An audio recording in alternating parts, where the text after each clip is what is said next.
Students, we'll start with the physical properties of metal. All this material is taken from NCERT. So there is a very much correlation between this material and the NCERT. So first of all the metals are solid at room temperature. मतलब कि जो metals होते हैं they are solid होते हैं room temperature पे, ठीक है बेटा. उनकी जो physical state है वो क्या है? Solid है room temperature पे. Exception याद रखनी है mercury. Mercury metal है but room temperature पे क्या होता है बेटा? Liquid होता है. Second, most metals are malleable. Malleable का मतलब क्या होता है? जो एलिमेंट को हम ब्रेक करके थिन शीट में कन्वर्ट कर सकते हैं. Basically they can B hammered. Hammered का मतलब उसको हम ब्रेक, उसको बेसिकली उसके ऊपर हम प्रेशर लगाने के बाद they can be convert into thin sheet without breaking. तो ऐसे एलिमेंट्स को जो प्रॉपर्टी शो करते हैं, जो एलिमेंट्स को, जो मेटल को हम थिन शीट में कन्वर्ट कर सकते हैं ऑन अप्लाइंग द प्रेशर और वो ब्रेक नहीं होते और शीट में कन्वर्ट होते हैं, उसको हम क्या बोलते हैं बेटा? मैलेबल बोलते हैं. एग्जाम्पल आपके सामने है गोल्ड, सिल्वर, एल्यूमिनियम, ठीक है ना. Are example highly malleable metals. Metal है डक्टाइल. डक्टाइल का मतलब है वो मेटल जिसको हम बेसिकली थिन वायर्स में कन्वर्ट कर सकते हैं. It means metal can be drawn into thin wires, ठीक है. About 2 kilometre length can be drawn from a 1 gram gold. 1 gram gold से हम 2 किलोमीटर लेंथ की क्या बना सकते हैं? वायर बना सकते हैं. तो अगर तो शीट की प्रॉपर्टी है तो मैलेबल बोलेंगे, अगर आपको वायर में कन्वर्ट कर सकते तो क्या बोल सकते हो? Ductile in nature. Metals are good conductor of heat, ठीक है बेटा.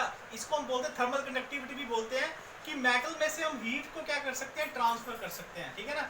अगर आपके पास कोई भी ऐसा मटेरियल जिसमें से आप कोई भी हीट ट्रांसफर करना चाहते हैं, कंडक्शन करना चाहते हैं, कंडक्शन का मतलब होता है हीट ट्रांसफर, तो उसके लिए आप मेटल क्या कर सकते हैं? यूज कर सकते हैं. द कंडक्शन मतलब transfer of heat is called thermal conductivity.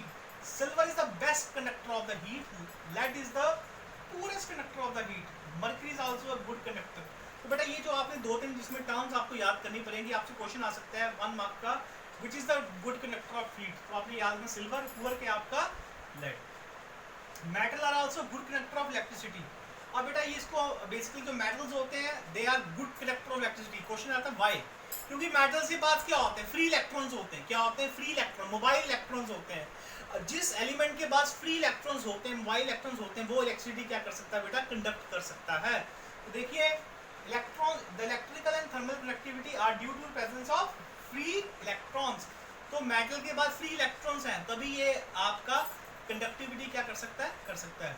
Silver is again the best conductor of electricity, but since silver is expensive, therefore copper and aluminium are commonly used. देखिए आपने घर में जो वायर्स होती है हमारी बेसिकली किसकी बनी है? कॉपर के, एल्यूमिनियम की. सिल्वर क्योंकि कॉस्टली है इसलिए हम बैटर कौन सा यूज कर सकते हैं? Copper and aluminium. Other properties क्या मेटल्स की? मेटल आर लस्टर्स, शाइनी है बेटा वो. Metal have high density. Metal density क्या होती है? बहुत ज्यादा होती है, ठीक है. और मर्करी की डेंसिटी कितनी है? 13 ग्राम पर सेंटीमीटर क्यूब. अब इसकी यूनिट्स क्या आती है? ग्राम पर सेंटीमीटर क्यूब का मतलब क्या है? डेंसिटी का मतलब क्या होता है? मास पर यूनिट वॉल्यूम. मास आपका ग्राम में है तो वॉल्यूम किस में आएगा? आपका सेंटीमीटर क्यूब में.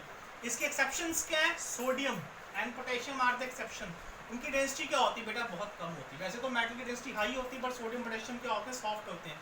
उनकी डेंसिटी क्या होती है? कम होती है. Metal are generally hard. Metal बहुत हार्ड मटेरियल होते हैं फिजिकल स्टेट में, पर सोडियम और potassium are exception. They can be cut with the help of knife, ठीक है ना. ये एक्सेप्शन याद रखनी है. Metals have high melting and boiling point. Tungsten has a highest 3410 degree C. ये आपने वैल्यू याद कर लेनी बेटा, इसमें क्वेश्चन केवल आ जाते हैं कि हाईएस्ट जो आपका बॉइलिंग पॉइंट किसका है? टंगस्टन का 3410 degree Celsius. Metals are rigid, ठीक है, एंड दे आर सोनरस. मतलब कि जो साउंड को बेसिकली साउंड क्या कर सकते हैं? इसमें से हम ट्रैवल कर सकते हैं, प्रोड्यूस कर पा सकते हैं. क्वेश्चन आता है why metal articles on rubbing become brighter. ठीक है, मेटल को जब हम रब करते हैं वो ब्राइटर क्यों हो जाते हैं? When a metal has been kept exposed to air for a long time, its appearance become dull due to formation of oxide, hydroxide, carbonate of the metal by slow action of moisture and gases present in it. This process is called the corrosion. This the reason why further reaction between air and air, aluminum and air is not possible through the formation of layers. देखिए बेटा ऐसा है, आप ना metal जो है ना, metal they are highly reactive. अगर आप मेटल को आप एयर में रखते हैं तो जो मेटल को एयर में रखेंगे तो मेटल की जो टॉप सरफेस होगी ना, टॉप सरफेस वो एयर के साथ कॉन्टैक्ट में आ जाती है, रिएक्ट कर जाती है, तो उसके ऊपर क्या बन जाएगी, ऑक्साइड की लेयर बन जाएगी, ठीक है। वो हवा के मॉइस्चर के साथ रिएक्ट कर जाएंगे तो उसके ऊपर क्या बन जाएगी, हाइड्रोक्साइड की लेयर बन जाएगी, जिसके कारण उसकी अपीयरेंस क्या हो जाएगी बेटा, बहुत डल हो जाएगी, ठीक है। जैसे आपको एग्जांपल बताता हूँ कि जैसे एल्यूमिनियम है, एल्यूमिनियम को जब आप एयर में रखेंगे तो एल्यूमिनियम की जो टॉप मोस्ट लेयर है वो ऑक्साइड के साथ, ऑक्सीजन के साथ रिएक्ट करके क्या बना देगी, एल्यूमिनियम ऑक्साइड बना देगी। अब एल्यूमिनियम ऑक्साइड जब एक बार बन जाएगी उसके बाद वो ऑक्साइड की जो लेयर बन चुकी है इसके ऊपर में, वो फर्दर एल्यूमिनियम की रिएक्शन को क्या कर देगी, बंद कर देगी। ये बात समझ लगी। एल्यूमिनियम आपके पास बिल्कुल नया है, ठीक है, जब उसकी टॉप मोस्ट लेयर ऑक्सीजन के कंटेक्ट में आएगी तो वो किस में कन्वर्ट हो जाएगी, ऑक्साइड में। तो वो एल्यूमिनियम ऑक्साइड की लेयर ये इंश्योर कर देगी जो लोअर एल्यूमिनियम मेटल है वो आगे रिएक्ट नहीं होगा। तो डल का मतलब ये है कि मेटल डल क्यों होते हैं, क्योंकि वो बहुत रिएक्टिव होते हैं।